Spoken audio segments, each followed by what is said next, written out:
सलाम साथी, उम्मीद है सब खैरियत होंगे। तो आज जो है हमें पता है कि एक जो जाइंट है, अ, हम अरिस्टोटल के बाद हम कह सकते हैं रिवायती मायनों में, अमूमी तौर पे पूरी फ़लसफ़े तारीख़ में और बिलखसूस जो है वो इनलाइटनमेंट पीरियड का या जदीद अहद का, जो आप समझ लें कि जैसे कदीम अहद में अरस्तू था स्पेसिफिकली, उसी तरह जदीद अहद में जो स्पेसिफिकली हम जब बात करते हैं जो उसका मेथड है।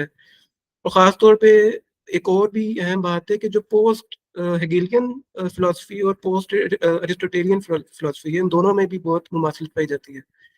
तो आज जो है वो हम इसकी जो 254th जो सालगिरह है, उसको हम डिस्कस करेंगे। और अहम बात तो ये है कि सालगिरह को क्या डिस्कस करना, अहम बात ये कि जिसका काम है और उसका जो तालीमात हैं उनकी रेलिवेंसी क्या है जदीद अहद में। और इसको हम देखेंगे थोड़ा बहुत तफसीली।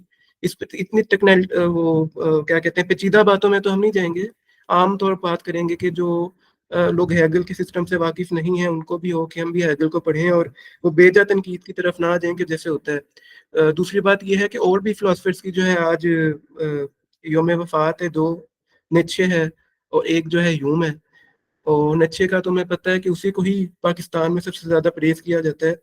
पाकिस्तान में जो है वो जो फिलोसॉफिकल इंक्वायरी की बात है तो वो दो ही हैं। ठीक है, तो एक तो है वो अदबी थ्योरी, ठीक है, जो अदबी निकाद हैं, जो कि मतलब कि लिटरेरी क्रिटिक्स हैं। तो वो तो आपको मिल जाएंगे, काफी सैकड़ों में मिल जाएंगे।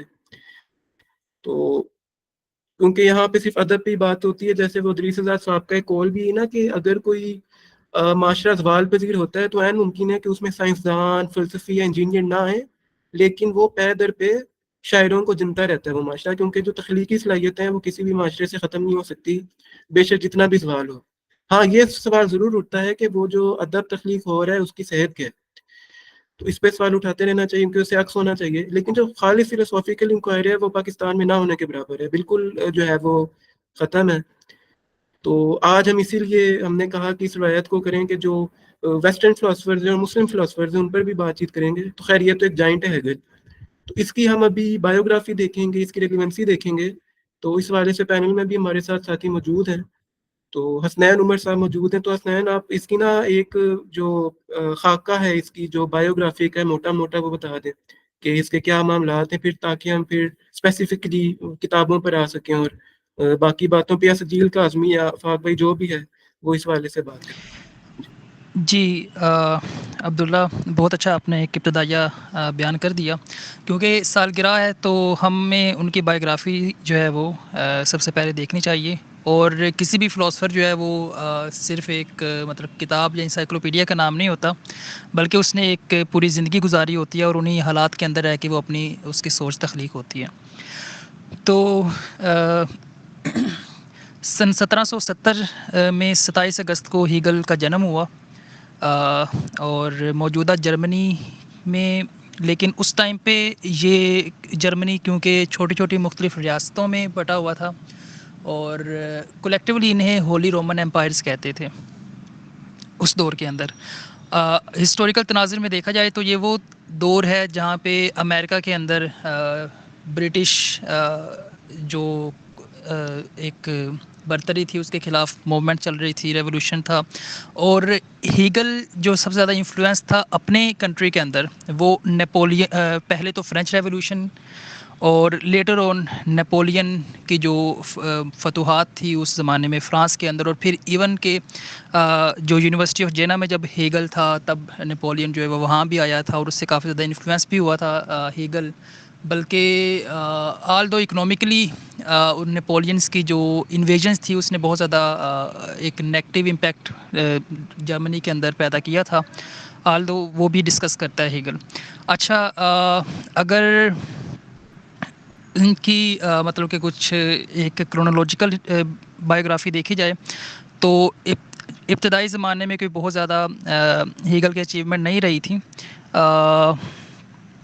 आई थिंक अपनी 30s के अंदर उन्हें जाके पहली जो है वो यूनिवर्सिटी ऑफ जेना के अंदर ही एक प्रोफेसरशिप मिली थी, लेकिन वो भी अनसैलरी बेस थी। तकरीबन 6-7 साल तक वो बग़ैर सैलरी के यूनिवर्सिटी ऑफ जेना में प्रोफेसरशिप में लेक्चरशिप में रहे। और उसी दौरान ही अपनी अर्निंग्स को पूरा करने के लिए उन्होंने पहली बार जो है वो अपनी पहली मेन किताब जो है वो पब्लिश की, और वो बहुत जल्दबाजी में की। वो ये भी अगर आप उसका प्रेफेस पढ़ें तो आपको मिलता है कि द फेनोमेनोलॉजी ऑफ गाइस्ट। इसके लिए हम मोस्टली स्पिरिट का या माइंड का वर्ड यूज़ करते हैं गाइस्ट के लिए, लेकिन अकॉर्डिंग टू द इंटरप्रेटर्स ये एग्जैक्ट ट्रांसलेशन नहीं है उस टर्म की जो हमें उनकी एक्चुअल लैंग्वेज में मिलती है जर्मन में। तो लेटर ऑन फिर उनकी सन 1808 के बाद से जो है उनकी जो लाइफ का जो सेकंड फेज़ है, जिसके अंदर उनको इकोनॉमिकली भी काफ़ी स्टेबल हो गए थे हीगल, क्योंकि उन्हें लेटर ऑन नूरम्बर्ग यूनिवर्सिटी के अंदर सॉरी ये बेसिकली नूरम्बर्ग के अंदर एक स्कूल था जहाँ पे वो हेड मास्टर रहे थे तकरीबन 8 साल, और लेटर ऑन फिर हाइडबर्ग यूनिवर्सिटी के अंदर वो सैलरी बेस्ड प्रोफेसर बन गए थे, जहाँ पे फिर उन्होंने बाकी लेटर ऑन अपने राइटिंग्स जो हैं वो कंपाइल की। और फिर तकरीबन 60 साल की एज के अंदर बर्लिन के अंदर उनका क्या नाम है, उस ज़माने में वबा फैली थी कोलेरा की, तो उस वबा के ही शिकार हो गए थे हीगल, और तकरीबन 60 साल की एज के अंदर उनकी फिर लेटर ऑन डेथ हो जाती है। तो ये एक ब्रीफ सी बायोग्राफी है, इसमें बाकी मेंबर्स कुछ ऐड करना चाहें तो। जी बहुत बेहतरीन, आपने एक अमूमी सा खाका पेश कर दिया। अच्छा, इस वाले से अगर कोई और बात करना चाहे, सजील आप बात करना चाहें उसकी मतलब कि पूरी जर्नी से मुतल्लिक, या कोई और? जी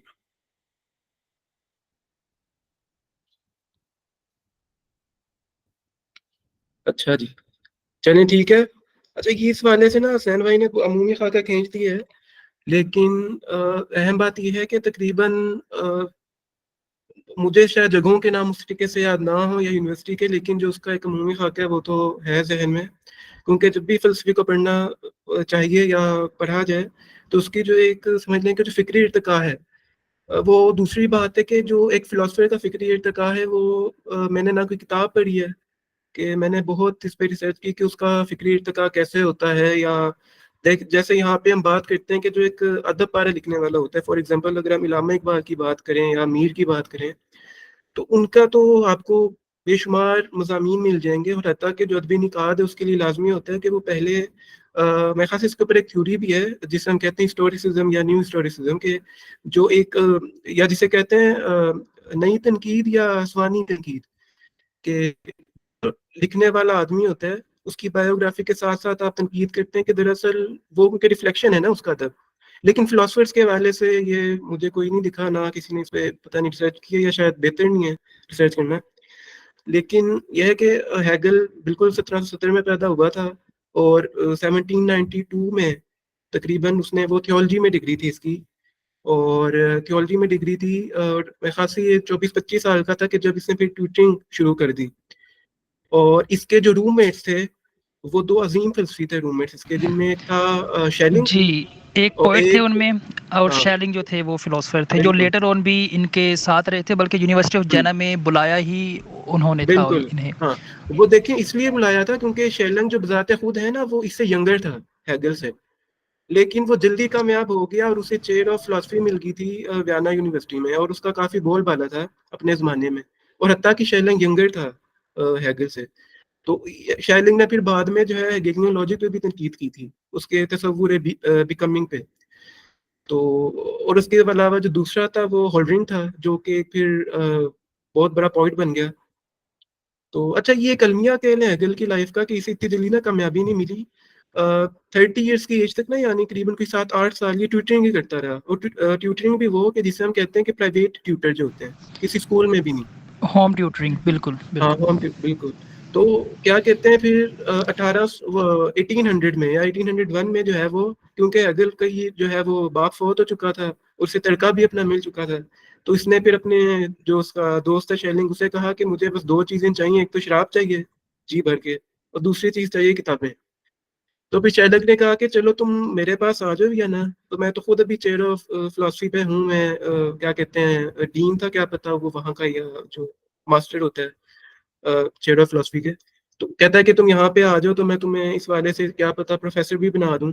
तो फिर वो वहां चला गया और वहां जाके फिर इसने इसके जो हमारे पास अर्ली मैन्युस्क्रिप्ट्स आते हैं जिन्हें हम कहते हैं वियाना राइटिंग्स कहते हैं, तो उसके ऊपर हमें बुनियादी खाका नजर आता है जो उसकी आगे आने वाली किताब थी फिनोमेनोलॉजी ऑफ स्पिरिट का, जहाँ पे वो बिल्कुल छोटे यानी कहते हैं कि ये एक बुनियादी तरीन यानी नाउ, ठीक है, और हेयर, ठीक है, ये बुनियादी तरीन दो ताकुलात हैं कि जिसके जरिए हम अपनी जो खारिज में मौजूद चीज़ों का जो है वो अदराक कर सकते हैं।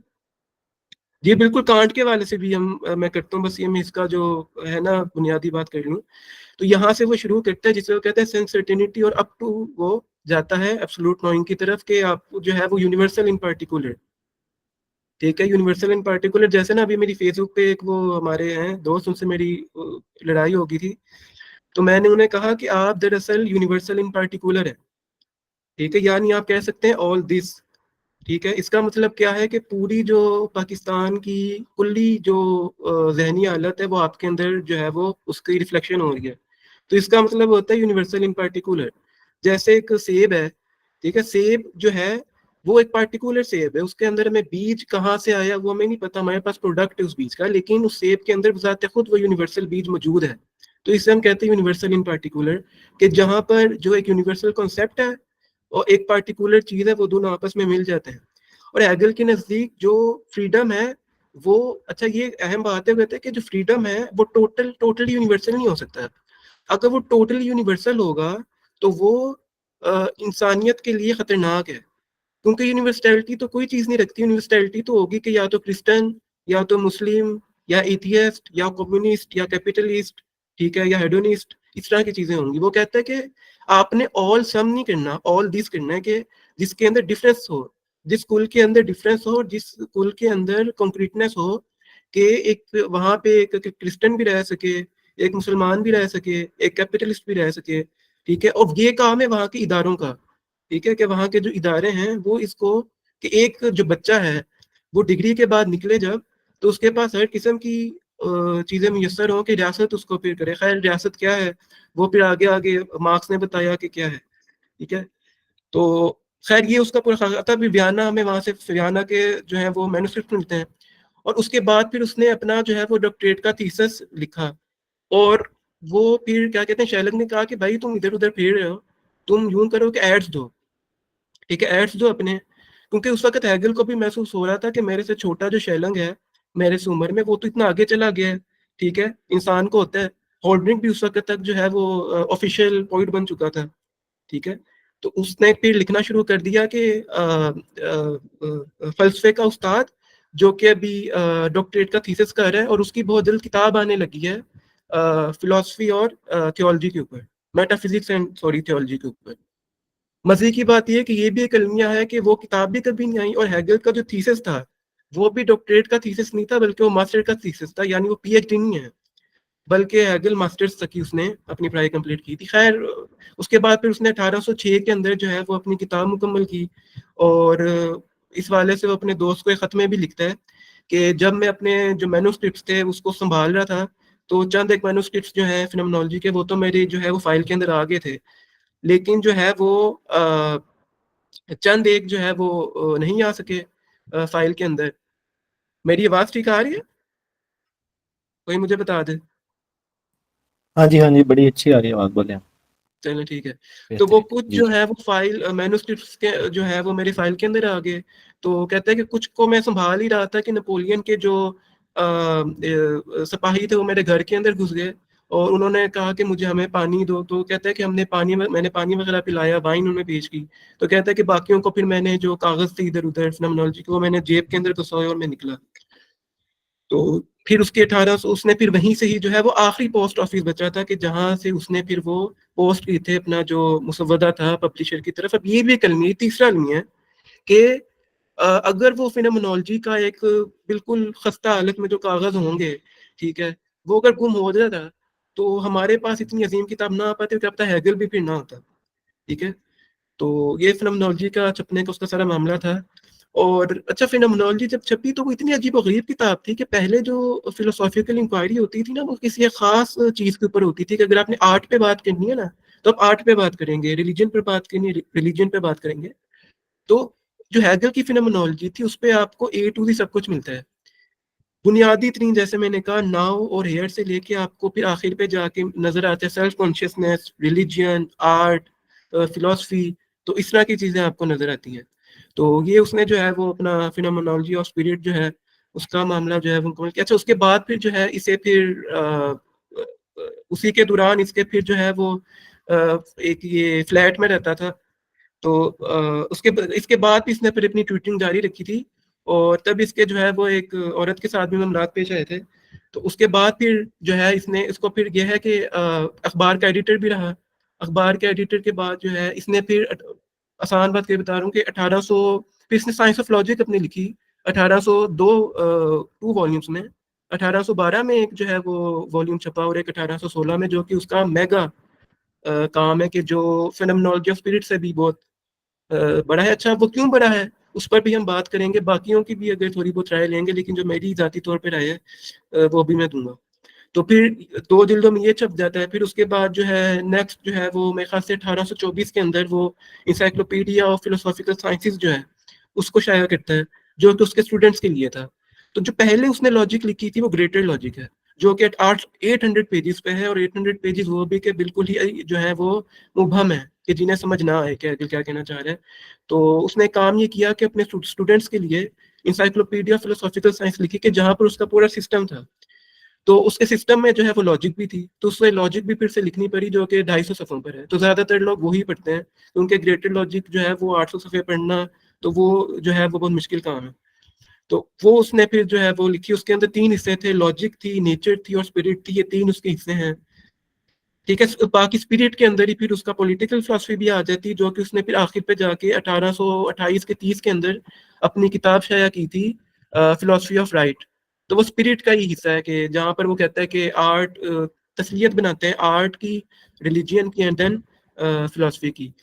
तो ये बुनियादी सा उसका खाका था। अच्छा, अब ये तो उसने अपनी जिंदगी में ना, मैं एक अहम बात करके फिर अपने साथियों की तरफ आऊंगा, कि उसने 4 किताबें शाया की हैं, फिनोमेनोलॉजी, ग्रेटर लॉजिक, और इंसाइक्लोपीडिया, और उसके बाद फिलोसफी ऑफ राइट। अब देखें, अब आप ये हेगल को जो भी कहते हैं, उसकी एक बहुत बड़ी समझ लें कि उसका एक विरासत है, कि उसके स्टूडेंट्स ने फिर जो है वो बाकी, यानी फिलोसफी ऑफ रिलीजन की 3 जिल्दें, 3 massive volumes, philosophy of art के 3 वॉल्यूम्स, इसके अलावा हिस्ट्री ऑफ फिलोसफी, और इसके अलावा जो है वो फिलोसफी ऑफ हिस्ट्री, ठीक है, ये फिर उनके स्टूडेंट्स ने छापी। और भी 21वीं सदी में भी ये मामला नहीं रुका, कि 21वीं सदी में भी 2010 में उसके लॉजिकल लेक्चर्स भी छप चुके हैं हेगल के। यानी हमारे पास 3 किताबें हैं। वो जो लॉजिक के लेक्चर्स हैं मेरे पास अभी भी सामने पड़े हुए हैं, तो वो उसने छापी, जो कि 250-300 सफ़े के हैं, उसके स्टूडेंट्स ने। अच्छा, उसके बाद फिलोसफी ऑफ जो उसकी वो है लेक्चर्स हैं, उनके भी 21-22 जो है वो एडिशंस आ चुके हैं, ठीक है। तो ये है एक उसकी जो पूरा एक मामला है, उसकी जो एक इतने बड़ा विरासत है उसकी। तो अभी हम उसके रेलिवेंसी की तरफ भी आएंगे, लेकिन जो उसकी लाइफ से मुतल्लिक मामला हैं, और एक जो अहम बात है वो ये है कि आप बेशक उसकी फिनोमेनोलॉजी पढ़ लें या साइंस ऑफ लॉजिक, उसका कोर सिस्टम है वो इsoteric या जो अकल्ट फिलोसफीज हैं, जिनको आप आमतौर पर कबाला कह देते हैं या और मामला कह देते हैं, उनके साथ बहुत मुशाबत रखती है। कि जितनी भी इsoteric इल्म है ना, उनका एक काम है, एक मैसिव काम है, कि एक वो है मकूला है एक हर्मेटिक ट्रेडिशन का, कि जिसको कुछ लोग इल्यूमिनाटी के साथ भी जोड़ देते हैं, वो है कि एज अबव सो बिलो, ठीक है। यानी जैसा ऊपर है वैसा ही नीचे है। यानी जो आप कह लें कि आपकी नजरों से ओझल जो कुड़े हैं या स्फेरिकल रैम्स हैं, उनमें जो चल रहा है वही नीचे है, ठीक है। तो जैसे कॉल यंग भी एक बहुत उम्दा बात करता है, अगर मैं उसका ना एक कोट निकाल दूं, कि कार्ल यंग खुद तो जो है वो एक है साइकेट्रिस्ट है। वो कहता है कि no tree it is said can grow to heaven unless its root unless its roots reach down to hell, ठीक है। ये बहुत अहम उसने बात की है, उसी की ही एक तरह की आप कह लें कि रीइंटरप्रिटेशन है एज अबव सो बिलो की। तो हैगल क्या कहता है? हैगल कहता है कि जो यूनिवर्सल चीजें हैं, जो इमीडिएट हैं, जो, क्योंकि हम जो लोग हैं, हम इंसान हैं, हम डिटर्मिनेशन के जरिए चीजों का इदराक करते हैं। कि अगर मैं कहूंगा ना ये फल है, तो कौन सा फल है? ये सेब है जब कहूंगा, तो उसमें कुछ डिटर्मिनेशन है। डिटर्मिनेशन का मतलब है प्रेडिकेट्स के, प्रेडिकेट्स का मतलब है यूनिवर्सल कॉन्सेप्ट्स जो हैं, ठीक है। तो हैगल ने क्या किया कि जो आप आम अल्फाज में समझ लें कि जो प्लेटो की फॉर्म्स हैं, अफलातून के नजदीक जो फॉर्म्स हैं, और मादी कायनात है, जो कि आप समझ लें पार्टिकुलर्स यानी यूनिवर्सल्स और पार्टिकुलर्स, इन दोनों को काट दिया। तमाम मज़ाहब भी इस पे खड़े हुए हैं। हेगल ने क्या किया, इन दोनों को जोड़ा, ठीक है। अब ये तो उसने फिलोसॉफिकली जोड़ा। जो दूसरी तरफ सूफी सिस्टम्स हैं या जो इसोटेरिक सिस्टम्स हैं, वो इसे जोड़ते हैं ऐसी बातों से कि जब तक आप उसे खुद नहीं एक्सपीरियंस कर लेते, आप किसी बात का नहीं मामला कर सकते। यानी आपके लिए सच भी है, गलत भी है। यानी अगर कबालिस्ट कहता है कि मुझे जो है वो ये दिखाई देता है, मैं यूं बात करता हूँ, मैं अपर स्फेरिकल रेम से ताल्लुक रखता हूँ, तो उसकी एक इमेजिनेशन ही आप कहेंगे, क्योंकि उसका कोई मंतकी ताल्लुक नहीं है। हैगल वो वाहिद फलसफी है। अरिस्टोटल ने भी इस पे काम किया, लेकिन अरिस्टोटल नॉमिनलिज्म की तरफ चला गया। हैगल का ये मामला है कि उसने इन दोनों चीजों को मिलाया, और ना सिर्फ मिलाया बल्कि उनको एक्सप्लेन भी किया। और जब मेरा मानना यह है कि ना सिर्फ उसने पिछली फिलॉसफी को कलमबंद किया, बल्कि जितने एक्सोटेरिकल उलूम थे उनको भी कलमबंद किया। इसी यही वजह है कि उसका सिस्टम इतना मुबहम है, और इसी यही वजह है कि उस पर कोई काम नहीं हुआ। अभी तो मैं भी बात जो करता हूँ, भिंडर साहब बात करते हैं, जो एक दो लोग हैं उर्दू लैंग्वेज में वो जो बात करते हैं, या वेस्ट एकेडमिया में भी वो लॉजिक के ऊपर बात करते हैं, या उसके जो लेक्चर्स हैं उन पे बात करते हैं कि उसने रिलीजन के हवाले से क्या कहा, फिलोसफी के हवाले से क्या कहा, आर्ट के हवाले से क्या किया। जो उसका मेन थिंग है वो नेचर है, कि नेचर को वो कैसे डिडक्ट करता है एक दूसरे से, और लॉजिक से जो है वो नेचर की तरफ कैसे जाता है, क्योंकि लॉजिक जो है वो बिल्कुल एब्स्ट्रैक्ट कॉन्सेप्ट है। उन एब्स्ट्रैक्ट कॉन्सेप्ट्स के अंदर से वो कंक्रीट चीजों को कैसे निकालता है। तो जैसे वो अल्केमिस्ट कहते हैं ना कि वो हम गोल्ड बनाना चाहते हैं, ठीक है, मुख्तलिफ एलिमेंट्स को। अल्केमिस्ट जो हैं, जो कि जादूगर आप उन्हें कह लें, तो जो नेचर है उसके अंदर बहुत से ऐसे हवाले भी आपको मिलते हैं जो कि उसके वक्त इनडायरेक्टली हमें पता लगता है कि वो उस अपनी वक्त के जो समझ लें कि जो अल्केमिस्ट थे, जिनके अंदर जैकब है और इस तरह के लोग हैं, अग्रिपा है, इस तरह के जो अल्केमिस्ट थे उस वक्त के बड़े अल्केमिस्ट, अग्रिपा आप समझ लें कि जो एसोटेरिकल रूम है उनका हैगल है कि उसने 3 वॉल्यूम्स लिखी। आप अभी भी गूगल पे देखें तो अग्रिपा के जो 3 वॉल्यूम्स हैं एसोटेरिकल रूम में, ठीक है। तो अच्छा, ये भी हमारी कंसेप्शन बुरी है कि अल्केमी वाले कहते हैं कि हम गोल्ड को बनाना चाहते हैं एलिमेंट से, बल्कि वो गोल्ड को एज समझ लें कि एज अ एनोलॉजी बयान करते हैं। गोल्ड से मुराद होता है, वो नहीं होता कि वेल्थ हासिल करना चाहते हैं। गोल्ड से मुराद होता है कि वो प्योरिटी हासिल करना चाहते हैं, वो प्योरिटी के जिसके जरिए वो अपर रैम्स के साथ जाके मिल सकें, ठीक है। टिमाइयस के अंदर भी अफलातून की बात करता है कि अपनी वो 3 चीजों की बात करता है कि जो सोल है वो किन चीजों से बनी हुई है। वो कहता है आइडेंटिटी, डिफरेंस एंड रिसेप्टेकल। और रिसेप्टेकल को वो बयान नहीं करता, वो कहता है कि रिसेप्टेकल एक वॉइड है और वो उसकी इक्विवेलेंस कायम कर देता है आपकी जो क्या कहते हैं उसे, गोल्ड से। तो ये तमाम चीजें जुड़ी हुई हैं। अभी मैं चंद दिन पहले कबालिस्ट का एक किताब पढ़ रहा था। वो कहता है कि जितना भी वेस्टर्न जो थॉट है, दरअसल वो इनर रिप्रेजेंटेशन है कबाला की, या जितने भी एसोटेरिकल रूम है। खैर ये मुबालगा हो जाएगा, इस पर हमें बात करने की जरूरत है कि असल में क्या है। लेकिन मेरा मानना यह है कि तमाम चीजें जुड़ी हुई हैं आपस की, क्योंकि इतने आपको समझ लें कि रेलिवेंट और इतने स्पेसिफाइड किस्म की आपको नजर आती हैं कि आप कहते हैं कि ये क्या है। क्योंकि आप देखें कि जो टिमाइयस है या प्री सोक्रेटिक्स है, वो भी 4 एलिमेंट्स की बात करते हैं, और जो कबाला की जो किताब है सफर यज़ीरा, वो भी 4 एलिमेंट्स की बात करती है। तो ये बहुत सी चीजें जुड़ी हुई हैं। आप ये भी कह सकते हैं कि जो कबालिस्ट था वो भी तो इस कायनात को ही देख रहा था, और एक फिलोसफर भी इस कायनात को देख रहा था। लिहाजा जुड़ने की बात नहीं है कि दोनों एक ही सिक्के के दो रुख हैं। हाँ, ये हो सकता है कि मेथड डिफरेंट हो। बाकी अगर मैं टेबल को देखूंगा तो मेरे लिए भी वो टेबल है, सजील देखेगा तो वो भी टेबल है, लेकिन इसको हम जिस तरीके से बयान करेंगे वो डिफरेंट होगा। ये भी आर्गुमेंट दिया जा सकता है, लेकिन जाती तौर पे मेरे नज़दीक जो है इनमें एक खास किस्म का एक है। खैर हम आगे पीछे हो गए, और हैगल की ये मैंने पूरी एक बता दी। अभी हम इसकी रेलिवेंस देखेंगे 10-15 मिनट जो है 20 मिनट। तो इस वाले से बाकी जो लोग हैं, स्नैन भाई, आप लोग इसमें कोई इजाफा करना चाहें तो करें जी।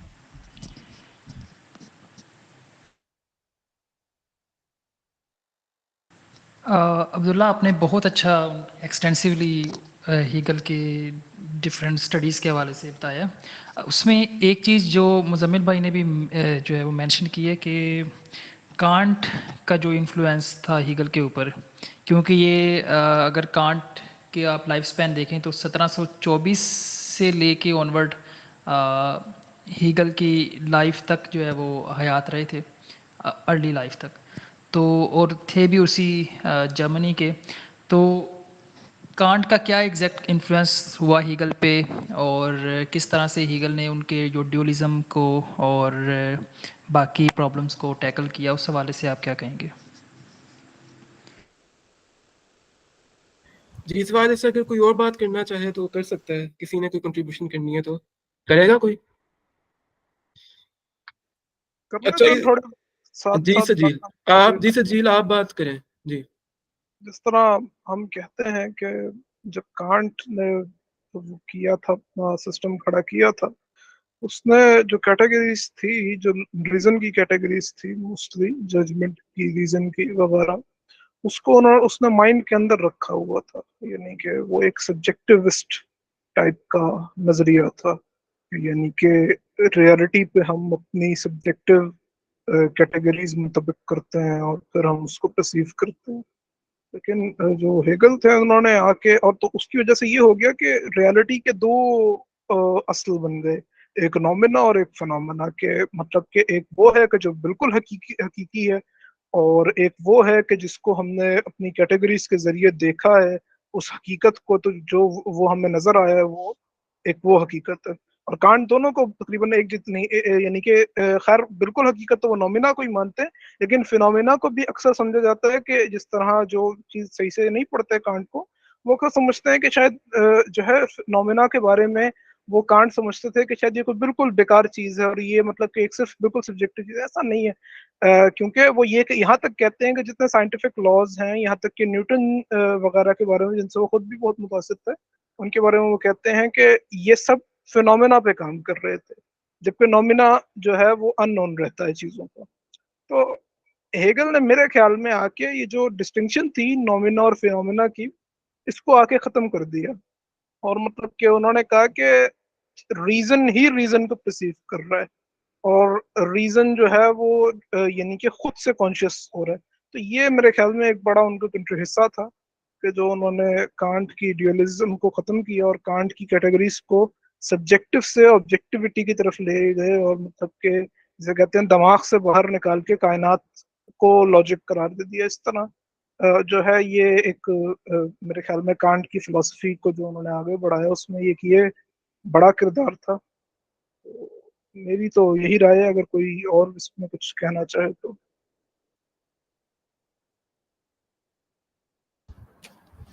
जी, कोई और कोई कहना चाहेगा इस पे? अगर कोई अपनी बहुत अहम बात की है कि खास तौर पे जो जर्मन आइडियलिज्म था उसको शुरू करने वाला तो कांट था, और कांट ने क्यों शुरू किया था? वो जो कि उस वक्त एक बिल्कुल ही डोगमेटिक एक तरफ हो गए थे और एक तरफ स्केप्टिक हो गए थे। मैं रैशनलिस्ट और एम्पिरिसिस्ट की बात कर रहा हूँ। तो उसको कांट ने रिकंसाइल किया, और उसका जो कांट ने भी जो रिकंसाइल किया वो भी एक तरह का एक तरफा ताल्लुक था, क्योंकि कांट, अच्छा मजे की बात यह है कि कांट को हमें बहुत ज्यादा प्रेस करना चाहिए, वो इस वाले से कि अगर ये बात जो है हेगल ने ही आके फिर हमें समझाई कि कांट का जो सिस्टम था ना वो पूरा एपिस्टेमोलॉजिकल था, ठीक है, इल्मियाती। हेगल ने क्या किया कि हेगल ने उसको क्या कि ओंटोलॉजी को भी साथ जोड़ दिया, मेटाफिजिक्स को भी जोड़ दिया, मेटाफिजिक्स और लॉजिक को भी जोड़ दिया, क्योंकि उसका ताल्लुक ये है कि मेटाफिजिक्स एज लॉजिक, ठीक है, और ओंटोलॉजी को भी और एपिस्टेमोलॉजी को भी, कि वो इन तमाम चीजों को इकट्ठा करके उसने अपनी जो फिनोमेनोलॉजी है उसके अंदर उसने एक हिस्टोरिकल बैकग्राउंड के साथ दिखाया। कामयाब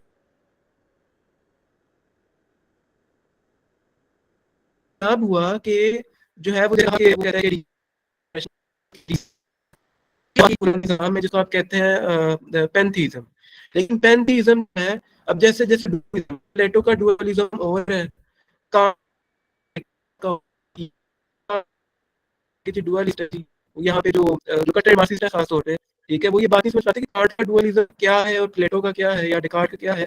तो उसी तरीके से जो स्पाइनोजा का जो पैंथीइज्म है और हेगल का पैंथीइज्म है, दोनों में जमीन आसमान का जो है वो फर्क है। तो मेरी आवाज आ रही है ठीक? मुझे तो आ हेलो, रही है, बाकियों को कुछ नहीं कह सकता। मुझे तो आ रही है बारह।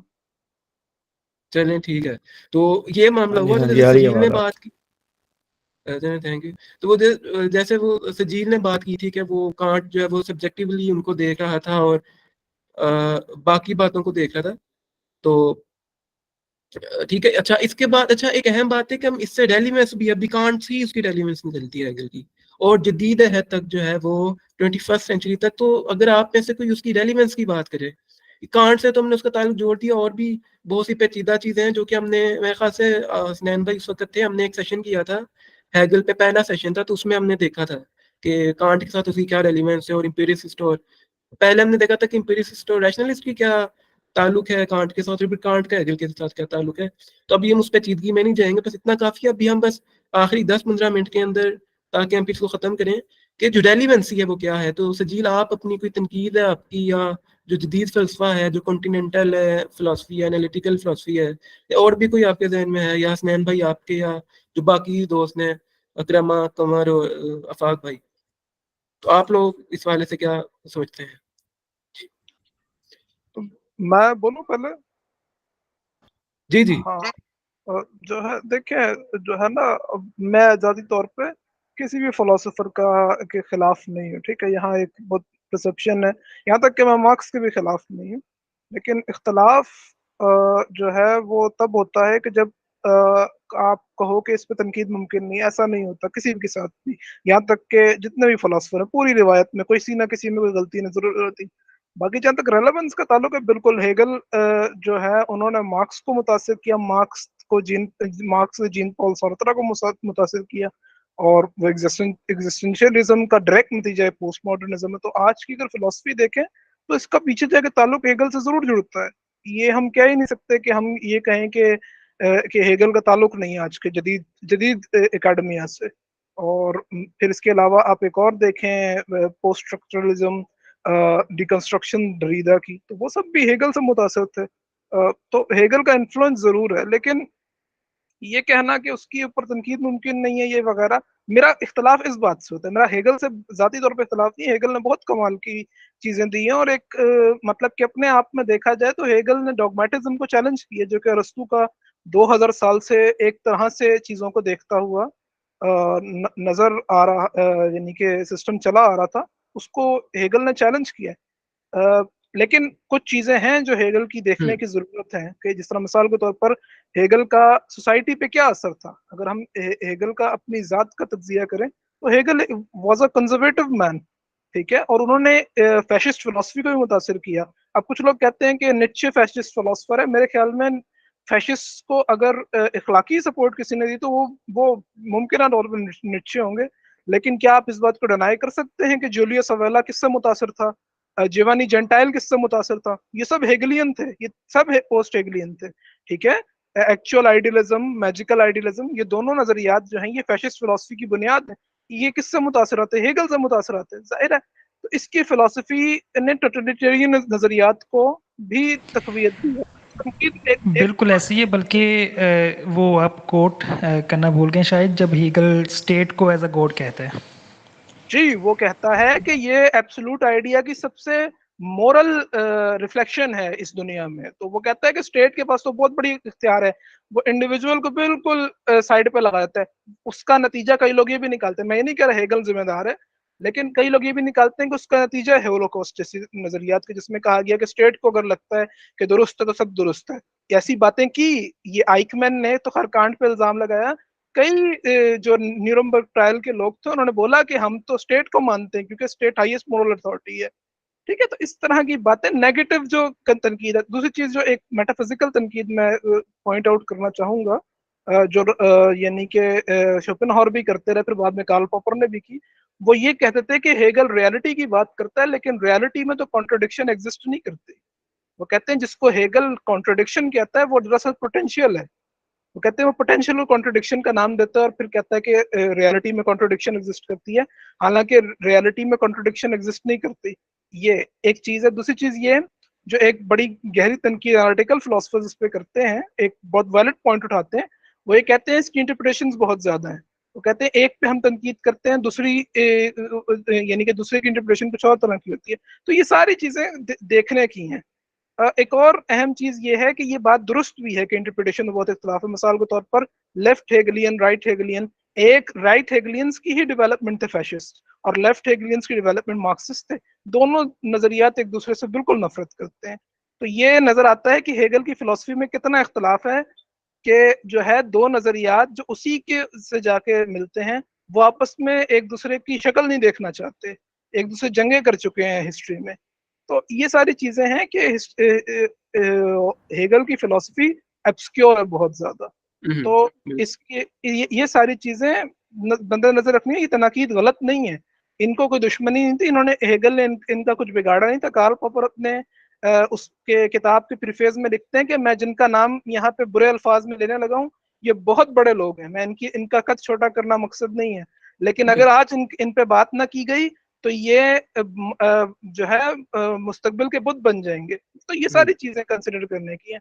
तो बाकी मैं खिलाफ हेगल के भी नहीं हूँ, ना मैं मार्क्स के खिलाफ हूँ, लेकिन तनकीद को हमें बर्दाश्त करना चाहिए, चाहे कोई भी फिलोसफर हो।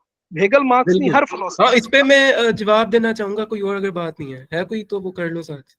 नहीं, मैंने कर लिया। फाक भाई कुछ कहना है तो पहले मैं तुम्हारी बात। अच्छा जी, आप फाक भाई कर ले जी।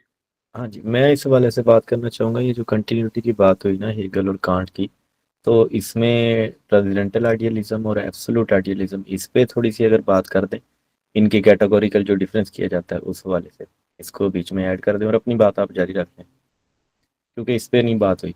इन दोनों को आपस में जो मिला के देखने की बार बार बात हुई है कि पहले थे वो और बाद में हेगल ने उसको आके, तो ये जो फ़र्क है बुनियादी ट्रांसेंडेंटल आइडियलिज्म और एब्सोल्यूट में नज़रियाती तौर पे, इसको थोड़ा सा अगर बयान कर दें और इसके साथ फिर आप जो कहना चाह रहे थे वो उनका जवाब। जी, इसमें जो अहम फर्क है ना, ट्रांसेंडेंटल आइडियलिज्म से मुराद ये है कि जो कांट से जाहिर सी बात है ताल्लुक रखता है, तो उससे मुराद ये है कि एक फोक तजर्बी यानी ट्रांसेंडेंटल एक सब्जेक्ट क्रिएट होता है और वो क्रिएट होता है इन कॉग्निशन। ठीक है, यानी मैं जब कहता हूँ 12 कैटेगरीज हैं, जैसे फॉर एग्जांपल कांट क्या कहता है कि जब मैं एक टेबल को देखता हूँ तो दरअसल टेबल जो है वो वहां पर मौजूद तो है और उसका अदराक मुझे मेरी हिस्सियात करवाएंगी, लेकिन वो हिस्सियात मेरा मारूफ पहले इमेजिनेट करेंगी थ्रू 12 जजमेंट जो मेरे दिमाग में है। ठीक है, यानी जो 12 जजमेंट्स हैं वो कहता है कि ये चीज ऐसी, यानी ये टेबल ऐसा है नहीं बल्कि इसे ऐसा होना चाहिए। यही वजह है कि फिर वो फिनोमिना है, यानी उसके जो पीछे उसकी चीजें हैं वो हमें नजर नहीं आ रही। ठीक है, तो कहता है कि टेबल ऐसा है नहीं बल्कि इसे मेरी 12 जजमेंट्स के तहत ऐसा होना चाहिए। ठीक है, तो वो है, यानी ये ट्रांसेंडेंटल कहते हैं कि जो एक फोक तजर्बी, एक ट्रांसेंडेंटल एक जो सब्जेक्ट क्रिएट होता है इन कॉग्निशन, जिसे वो ट्रांसेंडेंटल आई कहता है, वो कहता है कि यूनिटी ऑफ ए परसेप्शन है। ठीक है, कि वो तमाम चीजों को जोड़ के देखते हैं कि पहले जजमेंट पास होती है कि कॉज एंड इफेक्ट है, तो कहता है कि कॉज एंड इफेक्ट ये है नहीं बल्कि मैं इसे लागू कर रहा हूँ। हिस्सियात तो मुझे ये मवाद फराहम कर रही है, लेकिन इस मवाद को जैसा होना चाहिए जैसा है नहीं, जैसा होना चाहिए वो मेरी जो 12 जजमेंट्स है वो उस पर अप्लाई होंगी, और वो जो ही 12 जजमेंट्स अप्लाई होंगी तो वो एक यूनिवर्सल कैटेगरी के अंदर जो है वो मेरा एक जजमेंट पास हो जाएगी कि ये कॉज एंड इफेक्ट है। ठीक है, तो ये नटशल हम यूं कह सकते हैं कि जो है हेगल कांट कहते थे कि हम चीजों को एक जो है लेंस के थ्रू देखते हैं। ठीक है, और हेगल कहते थे कि वो लेंस मैं खुद हूं और वो चीज भी उसी लेंस का हिस्सा है। ये इस तरह की समझने की चीज है। हाँ, हेगल के नजदीक ये है कि मिररिंग है, यानी ठीक है कि उस तरफ भी मैं ही हूँ और जो मैं देख रहा हूँ वो भी मैं ही हूँ, लेकिन वो कहते हैं कि लेकिन मैं से मुराद सेल्फ नहीं है, यहाँ मैं से मुराद रीजन है हेगल के। हाँ नहीं, हाँ बिल्कुल रीजन है, लेकिन वो देखो मैं वही बात कर रहा था कि देखें वो है तो देखें पूरी कायनात जो है वो एक रीजन की शक्ल में प्योर माइंड है, प्योर थॉट है, लेकिन हेगल बात ये करता है कि जब तब तक वो जो है, मैंने इसके ऊपर 6 मज़ामीन लिखे थे, उसमें मैंने तफसीली बताया था कि तब तक ये माइंड डेवलप नहीं हो सकता कि जब तक कोई सोचने वाली चीज ना हो कि जो हिस्टोरिकल डेवलपमेंट में हिस्सा डाल सके, यानी उसके जहन में भी रीजन हो, जो एक फाकी रीजन है, एक कुल्ली यूनिवर्सल थॉट है, यूनिवर्सल प्योर रीजन है। वो जब तक अपने आप को आविष्कार नहीं करेगी ना हिस्टोरिकल, और हिस्टोरिकल वे कैसे करेगी कि जब कोई एक्टिविटी परफॉर्म करने वाला होगा, और एक्टिविटी कैसे परफॉर्म होगी थ्रू विल, एंड विल कैसे परफॉर्म होगी थ्रू पर्पस। ठीक है, तो कहते हैं कि पर्पसिव एक्टिविटी है, ये रेट्रोएक्टिवली एक्टिविटी है कि मैं जब एक दरख्त को देखता हूँ तो दरख्त जो है वो मतलब कि वो है तो मेरी ही रिकॉग्निशन, लेकिन मैं तब तक उसका मुकम्मल फहम, यानी उसकी एक एक प्रॉपर्टी को खोल के जो है वो मैं नहीं देख सकता, कि जब तक जो है वो जो एक एक प्रॉपर्टी को जब तक मैं नहीं खोल के देख सकता कि जब तक उसकी एक हिस्टोरिकल डेवलपमेंट नहीं होती, एक किस्म की हिस्टोरिकल नहीं होती कि मैं जैसे देखे ना, वो कहते हैं कि इमीडिएट नोइंग। अब आप खुद जरा हेगल की इतनी प्रैक्टिकल फिलॉसफी है कि जब शुरू में एक इंसान आप समझ ले आया है, उसे ना सब्जियों का पता था कि क्या क्या है, कौन सी मैंने चीज खानी है कौन सी नहीं खानी, ये भी नहीं पता था उसे, लेकिन आहिस्ता आहिस्ता उसे पता लगा और होते होते कि इतनी मिराज पे पहुंच गया कि वो अब खुद चीजें तख्लीक करने के दर पे है, कि वो सीड बनाता है। तो वो कहते हैं कि हेगल के नजदीक एब्सोल्यूट नोइंग है कि हम अपने आप को जान रहे हैं बतौर अपने आप की, यानी थ्रू रिफ्लेक्शन भी हम अपने आप को जान रहे हैं। तो ये एब्सोल्यूट जो उसकी आइडियलिज्म है वो इसका मतलब ये है कि आम जो मैंने शुरू में बात की थी कि यूनिवर्सल और पार्टिकुलर जब मिल जाते हैं आपस में तो ये एब्सोल्यूट आइडियलिज्म है। एक होता है ऑब्जेक्टिव आइडियलिज्म, ठीक है। तो ऑब्जेक्टिव और एब्सोल्यूट में यही फर्क है कि एब्सोल्यूट आइडियलिज्म में होता है कि तमाम जो डिटर्मिनेशंस हैं वो मिल जाती हैं आपस में। एक इंसान का जो फाकी तस्वुर है और एक इंसान का जो इंफरादी तस्वुर है वो मिल जाता है, तभी हम कहते हैं ना कि ह्यूमनिज्म क्रिएट होता है, ठीक है। और तमाम फिर रिलीजन से मावरा हो जाते हैं, वो फिर ह्यूमन इज्म में क्रिएट होते हैं, जो कि फिर आला तरीन मजहब की शक्ल इख्तियार कर लेता है। तो इससे मुराद यही है। वो तो भी कहते हैं ना, कहते हैं हेगल ने इस तरह तबाह किया एम्पिरिसिज्म को कि दीगर के लोग कहते थे कि जो है सेंसेस जो है वो धोखा देती हैं। हेगल ने कहा कि सेंसेस कुछ और है ही नहीं सिवाय मेंटल एक्टिविटी के। तो ये बड़ी जबरदस्त कोट था एक प्रोफेसर को मैं पढ़ रहा था इस मुताबिक। तो कहते हैं कि हेगल जो है वो कहता है कि रीजन के अलावा कुछ एग्जिस्ट करता ही नहीं है, यानी कि सेंस परसेप्शन भी जो है वो मेंटल एक्टिविटी है एक, ना कि यानी कि यानी कि वो कोई अकली कोई सेंस परसेप्शन जो है वो भी एक अकली काम है, यानी एक मेंटल मैनिफेस्टेशन होती है। तो ये लेकिन मतलब उसका यार कि तजर्बी वाला भी मिलता है, तजर्बी वाला भी मिलता है कि फॉर एग्जांपल तजर्बियत का इनकार नहीं, लेकिन तजर्बियत की जो नेचर पे वो बात करता है ना, वो उसको बिल्कुल रेडिकल रैशनलिज्म के तौर पे पेश करता है। तो मतलब वो यानी तजर्बियत ये है इनकार कर देता है। यानी ये है कि अगर कायनात खत्म भी हो जाए ना, मतलब कि सॉरी इंसान खत्म हो जाए, तो कायनात फिर भी हेगल के नजदीक बाकी रहेगी। तो यही वजह है कि जब हम कहते हैं कि हेगल ना सिर्फ आइडियलिस्ट है बल्कि वो मटेरियलिस्ट भी है, दोनों। यानी इंसान सारे खत्म, इंसान का काम क्या है कि उस रीजन को डेवलप करना। अगर इंसान ना हो तो तब भी वो रीजन रहेगी, तो अपनी खालिस शक्ल में वो डेवलप नहीं होगी ना। लेकिन जो है ये है कि वो कायनात मौजूद रहेगी, वो मटेरियल मौजूद रहेगा, ये बात है। अच्छा, अब इस वाले से कोई सजील मजीद बात करना चाहोगे रेलिवेंस के वाले से? मैंने बस 10 मिनट की फिर आखिरी बात करनी है कि जो नहीं बस मगज है स्कूल में। नहीं, मैंने बस बात कर ली जितनी मैंने करनी थी जो चलो है। ठीक। अच्छा, ये म्यूट कर लेना माइक। हाँ चलो। अच्छा अब ये, अच्छा अब हम बात करेंगे उसकी रेलिवेंसी पे, जो एक मगज है। और देखिए पहली बात ये है कि जो भी जदीद फलसफा शुरू होता है ना, वो कांट से शुरू होता है, कांटियन फिलोसफी से, ठीक है। जदीद फलसफे में ना हमारे पास दो तरह के, जैसे हमें कदीम अहद में कांट से पहले मिलता है ना, एक तरफ रैशनलिस्ट हैं, एक तरफ जो है वो क्या कहते हैं एम्पिरिसिस्ट हैं। ये कांट के बाद से हमें ये पता लगता है कि एक तरफ जो है वो एनालिटिकल फिलोसफी है और एक तरफ कॉन्टिनेंटल फिलोसफी है। और ये दोनों जो है वो कांटियन फिक्र के मुतजाद, यानी कांटियन फिक्र के तजाद में है, यानी कांटियन फिक्र के काउंटर में है। वो कैसे हैं कि हैगल से शुरू हो जाता है कि जब कांट का, अहम बात ये है कि कांट का जो सिस्टम है ना वो एक इंसान के तहत, यानी एक ह्यूमन के हवाले से है, यानी वो एक इल्मियाती हवाले के बात है कि एपिस्टेमोलॉजिकल व्यू है कांट की, जो तनकीद अक्ल में है, क्रिटिक है, जो पहली क्रिटिक ऑफ प्योर रीजन उसका। तो लेकिन हमें पता है कि कांट की फलसफे की क्या क्या जो है वो डीमेरिट्स थे, हमें पता है। वो तो हैगल ने उसको ओवरकम किया, और हैगल ने उसको एक अजीम शान मेगा क्रिस्टल ओंटोलॉजिकल व्यू, जो कि जेंगेटिक समझ लें कि ओंटोलॉजिकल व्यू है, ठीक है, उसके ऊपर उसने कह दिया कि जहां पर जो है वो आ, ये कहना गलत होगा कि बिल्कुल ही वो समझ लें कि वो यूनिवर्सल के ऊपर, यानी यूनिवर्सल कॉन्सेप्ट्स के ऊपर जब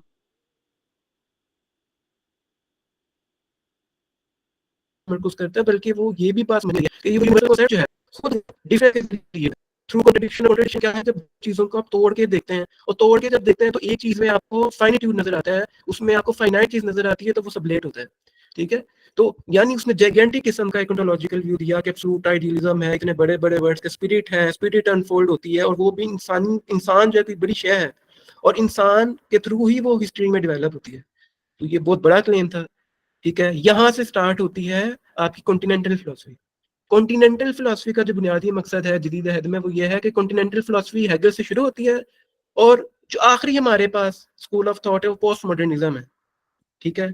इनका बुनियादी मकसद है कि थ्रू हिस्ट्री, आर्ट, पॉलिटिक्स, ठीक है, यानी जितने भी इंसानी रूम है जो कि एक एक्टिविटी से ताल्लुक रखते हैं, इनके तहत हम चीज़ों का तज्जिया करें। इनके अंदर आपको जो हैगल आता है, फिर न्यू हेगेलियंस आते हैं, मेरे पास नाम लिखे हुए हैं, जिनमें मैक टैगर्ट है, जो कि खुद न्यू हेगेलियन थे और हैगल के ऊपर कमेंट्री भी की, ब्रेडले है, थॉमस हिल ग्रीन है, ठीक है, ये न्यू हेगेलियंस हैं और इन्हीं से ही फिर कॉन्टिनेंटल फिलॉसफी शुरू होती है और वो फिर एग्जिस्टेंशियलिज्म जो है ये वजूदियत थॉमस पसंदी एल्ग्रीन लिबरल था है जी, ये लिबरल था थॉमस हिलग्रेन थॉमस ग्रीन। एल हाँ नहीं, ये दूसरे वाला है, ये बरतानवी है ना। अर्ली अर्ली 20th सेंचुरी में। हाँ हाँ, ये मिल के साथ इसकी थ्योरी है। खैर चलें, आप बात मुकम्मल करें। ये मेरे ख्याल से दो होंगे फिर, क्योंकि ये तो न्यू हेगेलियन है।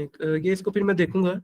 तो ये मतलब कि ब्रेडले है, मैकटैगर्ट है, थॉमस हिल ग्रीन है। तो वैसे ये वो न्यू, खुद भी आइडियलिस्ट था, हिल ग्रीन जो था ना, हाँ तो शायद तो इसीलिए फिर यही होगा शायद। हाँ तो ये न्यू हेगेलियंस थे। तो ये मतलब कॉन्टिनेंटल फिलोसफी यहाँ से शुरू होती है, फिर वो कन्वर्ट हो जाती है वजूदियत पसंदी में।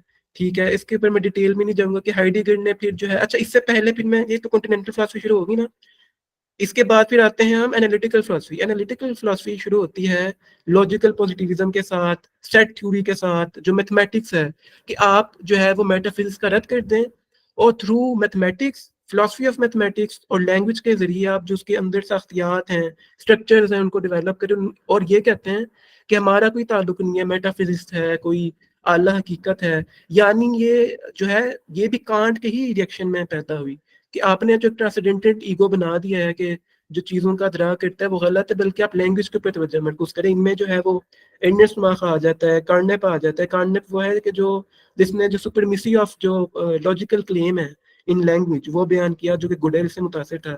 इसके अलावा वेस्टमैन आ जाता है, जो लिंग्विस्टिक जो कन्वेंशनलिज्म है उसका बानी है, उसके पेशरों में से। तो ये एनालिटिकल फिलोसफी आती है। फिर Bertrand Russell logical positive logical atomism की उसने फिलोसफी दी। और विंटकनस्टाइन है जिसने लॉजिकल जो पॉजिटिविज्म है उसके हवाले से बात की। और फिर ठीक है, और ये शागिर्द था बर्ट्रैंड रसल का। तो यानी ये चीजें क्या करते हैं कि पार्टिकुलर्स की तरफ तवज्जो मरकूज करते हैं, महज पार्टिकुलर्स तक। लेकिन जो दूसरी तरफ जो आपके कन्वेंशनलिस्ट हैं, वो क्या कहते हैं कि पार्टिकुलर भी अहमियत रखता है, लेकिन उस पार्टिकुलर को थ्रू प्रोसेस हमने देखते हुए जाना है। हमने उसकी एक इज्तमाहियत की तरफ, यूनिवर्सलिटी की तरफ हमने जाना है। तो ये जो है वो कन्वेंशनल। अच्छा, इसके बाद जो कन्वेंशनल थे उनका फिर इर्तिका होता है वजूदियत पसंदी में। ठीक है, वर्ल्ड वार 1 और 2। और हाइडिगर ने क्या कहा कि जब हाइडिगर जो है उसने अपनी किताब 1934 के 38 में शाया करवाई थी, जब ये लॉजिकल एटोमिज्म वाले पॉजिटिविज्म का पूरी अलगार थी मेटाफिजिक्स में। तो फिर हाइडिगर ने जो है वो 18वीं 17वीं सदी की बहस बीइंग के हवाले से मुतारफ करवाई कि क्योंकि उन्होंने मेटाफिजिक्स के साथ जो है वो एनालिटिक वाले, उन्होंने ओंटोलॉजी का भी जो है व्रत कर दिया था, क्योंकि मेटाफिजिक्स जो है वो ओंटोलॉजी की ही ब्रांच है। तो फिर हाइडेगर ने कहा नहीं, आप बुरी हरकत है, ये आप ना यूं करें, आप ओंटोलॉजी को बहुत अहमियत की अमल है। तो उसने किताब लिखी बीइंग एंड टाइम। और बीइंग को उसने हैगल के मायने में नहीं लिया कि जो तजरीदी है या परमिनेंटीज के हवाले से, बल्कि उसने कहा कि बीइंग इन द वर्ल्ड। ठीक है, यानी बुनियादी तौर पे जो कन्वेंशनल स्कूल ऑफ थॉट है वो भी यही कहता है कि इंसान को स्टडी करें लेकिन इस दुनिया के अंदर रहते हुए। ठीक है, तो वो आ गया। तो उसके बाद सातरे आ जाता है। और खुद जो, अच्छा एक मैं बात करिए कि वजूदियत पसंदी से पहले भी एक स्कूल ऑफ थॉट आता है जो हसरल का है, उससे हम कहते हैं फिनोमेनोलॉजिकल स्कूल ऑफ थॉट। उसके अंदर क्या होता है कि हाइडिगर जो है वो हसरल का शागिर्द था। ठीक है, और ये तो बहुत एक अहम बात है कि खुद नाजी था हाइडिगर, और हाइडिगर ने अपने उस्ताद को ही फंसा दिया था हसरल को, कि उसको फिर जेल भी हो गई थी हसरल को, और वो फिर बेचारा मारा भी गया था। तो हसरल जो है वो अच्छा अहम बात है कि हसरल हो गया, इसके अलावा मजीद जितने जदीद अहद के फिलोसफर्स हो गए, ये तमाम पहले मैथमेटिशियंस थे। वाइट हेड जो है, वाइट हेड, ठीक है, प्रोसेस फिलोसफर है, वो भी मैथमेटिशियन था, फिर वो बाद में फिलोसफी की तरफ आया। तो ये अहम बात है। उसके बाद अब जदीद अहद में जो है वो एक कन्वेंशनलिज्म और एनालिटिकल थॉट का जो है वो समझ लें कि एक किस्म का जो है वो मिलाप पैदा हुआ है, कि जिसे एलन बुडू जो है, ALAINBADIOU, जिंदा है अभी भी, 80 साल की, इसने किताब लिखी बीइंग एंड इवेंट। ठीक है, इसके अंदर इसने इन दोनों को जोड़ने की कोशिश की है, किसी तरीके से जोड़ने की कोशिश की है एलन बेडो ने अपनी बीइंग एंड इवेंट के अंदर। और उसने जो है हाइडेगर के बाद जो है बीइंग का सवाल उठाया है। लेकिन वो कहते हैं कि जो बीइंग है जिसका बाकायदा ताल्लुक, क्योंकि एंटोलॉजी है तो एंटोलॉजी का ताल्लुक वजूद से है, तो वो कहता है कि दरअसल आप मैथमेटिकल तौर पे बात करें कि जो बीइंग है वो मैथमेटिकली आप बयान करें। ठीक है, यानी ये एनालिटिकल जो कहते थे कि मैथमेटिक्स है, लैंग्वेज है, उसके जरिए स्ट्रक्चर्स को खोलें और प्योर लॉजिकल थॉट के जरिए। ठीक है, तो मेरा मामला ये है कि कांट से ये दोनों स्कूल ऑफ थॉट निकले, और हैगल की यहाँ पे रेलिवेंस बहुत ज्यादा है। अच्छा मैं जदीद अहद में अच्छा, और उसके बाद जो कन्वेंशनल थॉट है उसका मैं एंड बताना भूल गया कि वो पोस्ट मॉडर्निस्ट थॉट है कि जहाँ पे बिल्कुल सब्जेक्टिविटी है और वहाँ पर पोस्ट ट्रुथ की बातें होती हैं और फ्रेगमेंटेशन की बात होती है। हर चीज जो है खला से पुड़ है, मतलब कि हर चीज के अंदर खला है, डॉट्स हैं, कुछ भी सच नहीं है। सच आप एक प्याली के अंदर लेके भी आएंगे तो डॉट्स इतने उस प्याली में कि हर बंदा अपनी अपना पर्सपेक्टिव ले आता है। इंटरनेट है, एक मोनालिसा की जो पेंटिंग होती थी जिसको एक बादशाह रखता था, अब वो हर घर में उसकी फोटोकॉपी मौजूद है। यानी इतना फैलाव चीजों का हो गया है। वो परफ्यूम्स जो कि लाखों के मिलते थे अब उनकी भी रेप्लिका आ चुकी है। वो नॉवेल्स जो कभी होता था कि वो बड़ी बड़ी शायरी कि ठीक है जो किसी बादशाहों को सुनने को मिलती थी, अब वो गरीब बंदा भी सुन सकता है, उसके पास फोन आ गया है। देखें ये रियल प्रॉब्लम्स है, रियल लाइफ प्रॉब्लम्स हैं। और ये कन्वेंशनल जो थॉट है पोस्ट मॉडर्निस्ट, वो भी दरअसल एनालिटिकल फिलॉसफी मुझे लगता है कि उसी के उसमें साथ हो गया। तो अब यहाँ पर रेलिवेंस ये बनती है हेगल की कि जैसे जिजेक ने तारीफ की, ठीक है, एक तो है ना कि जो समझ लें कि एक पॉलिटिकल थॉट है ना कि हमें क्या लाना चाहिए, कैपिटलिज्म गल सड़ चुका है या कम्युनिज्म आना चाहिए। लेकिन जो अहम बात यह है कि जो प्रैक्टिकल मामला आते हैं उनके अंदर जो हेगेलियन फिलॉसफी है वो बहुत अहमियत की हामिल है। और हमें चाहिए कि हेगल को रीफ्रेस करें मुख्तलिफ जो फिलोसफीज उनके साथ, जैसे जिजक ने किया। जिजक ने लेकन का और हेगल का जिस तरीके से मरगूबा तैयार किया, खैर वो कैसा कितना अच्छा है वो हमें नहीं पता, लेकिन बहुत रेलिवेंस है। और मेरे ख्याल से है कि इस वक्त जो इस शहद की जो जनरेशन है उसका काम है कि वो हैगल को बचाए। हैगल के ऊपर जितने भी घटिया किस्म की जो पोस्ट सर पॉपर की तनकीद है या इसके अलावा और लोगों ने जो तनकीद की है उससे बचाए। और ये अहद आज़र की जनरेशन का ये मैं कहता हूँ कि अवलीन मकसद है कि हैगल को बचाया जाए, क्योंकि हैगल वो बंदा है कि जो हमें वो हथियार फराम करता है कि जिसके जरिए हम हर किस्म की मत्सूफाना फिक्र जो है उसका मुकाबला कर सकते हैं। बेशक आप वो जो भी लें, मत्सूफाना फिक्र, तुफलाना फिक्र, हम उसका मुकाबला कर सकते हैं थ्रू हेगल। लिहाजा हेगल को बचाना बहुत जरूरी है। हेगल को बचाना इसलिए नहीं कि उस पर तनकीद ना हो, हेगल को बचाना बतौर म्यारी तनकीद के, ठीक है, इस बचाना बहुत जरूरी है ताकि हम उसका फिर अच्छे तरीके से उसका इकदाम कर सकें और हम उसको पढ़ सकें, ठीक है। तो और खास तौर पे जो मार्क्स की जो प्रैक्टिकल फिलोसफी एक सब्जेक्ट की जो एक एलिनेटेड सब्जेक्ट है और जो हेगल की एक लॉजिकल कॉन्सेप्ट्स हैं, इन दोनों को आपस में जोड़ना ये एक अहम काम है जो लेनिन ने स्टडी किया और लुकाश ने स्टडी की। तो ये बहुत अहम बातें हैं, उस पर हमें काम करते रहना चाहिए। और मेरे ख्याल से वो जैसे कॉफमैन भी कहता है, वो बिंडर साहब ने भी शेयर किया था कि ये जो है हेगल की रेनेसांस है, ठीक है। तो और ये हमें अगर कॉन्टिनेंटल फिलोसफी और एनालिटिकल फिलोसफी को जोड़ना भी है तो वो भी थ्रू हेगल ही होगा, ठीक है। उसके जो मैथमेटिकल एस्पेक्ट्स हैं जो उसकी फिलोसफी ऑफ नेचर के अंदर है, हेगल ने 30 से 40 सफ़े कैलकुलस के ऊपर लिखे हैं अपनी साइंस ऑफ लॉजिक पे, जो कि अभी तक बिल्कुल अनएक्सप्लोर्ड है। और ये वजह है कि वो मुश्किल इतना है कि जो फिलोसफी की जो डिग्री करते हैं अंडर ग्रेड को पढ़ाया ही नहीं जाता है, जो है वो मास्टर्स लेवल पे पढ़ाया जाता है या पीएचडी लेवल पे। तो इस पे रिसर्च होनी चाहिए। तो मेरा तो ये इस हवाले से राय है। तो बाकी अब हम घंटा हो गया तो इस पर बात खत्म करते हैं, जो मेरे थॉट्स थे और जिस पर इंशाल्लाह काम करेंगे। तो मेरा तो वही है। तो बाकी बाकी जो लोग हैं वो इस हवाले से बात करें। जी, किसी ने कोई बात करनी है? बस खत्म करते हैं, बस ठीक है। जी अब्दुल्ला, बस ख़त्म कर। असल में इंटरनेट का इतना प्रॉब्लम रहा है कि मैं मोस्टली जो है ना दरमियान में फ्लिकरिंग की वजह से कोशिश करता रहा हूँ कि गौर से बात सुन सकूँ कि एक्चुअली कौन सी बात हो रही है। मीनवाइल ऑल दो आई थिंक सारे जनरल टॉपिक्स कवर हो चुके हैं। उसमें आई थिंक वो जहाँ पे हीगल जो है वो तमाम वर्ल्ड को एज अ गाइड माइंड कहते हैं, उस पर आपने बात की थी।